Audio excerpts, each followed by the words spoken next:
time na, bakit, paano pa yun ako, sa kasama ko yan, hindi ako makadiskarte. Baka maano ako, nahiya ako sa kanya.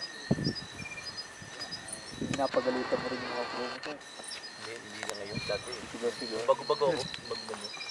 Mula nung nag-seminar na ako, Isipin mo rin kasi pag nag-group siya, gagawin. Hindi, pero ako natural na ano talaga, kabitin nyo kasi natural na ano ako eh. Malakas ang boses. Mga kabitin. Paano? Pasaring magsalita. Lolo ko nga eh, pag Diba, no? magsasalta ka lang. Akala mo galit. Kaya sabi sana ko, sir, galit ka? Hindi, galit talaga ako. Natatakot ako sa akin pag Lalo na kung ang boses mo ay kasing laki ng kay Sir Nuts. Oo.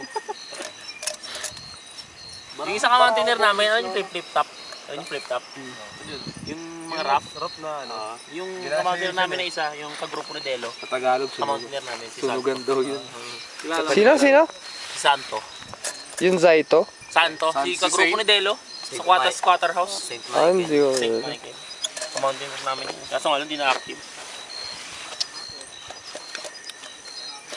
Wasalak Mountaineering. Wasa ba yung wasak na yun? Wasalak na kayo, di ba? Lampara na. Binago na namin yun? Yeah. Lampa nga. Oo, wasalak pa kayo. Kasama din si isang Sir Jeff doon. Oo, yung mataba.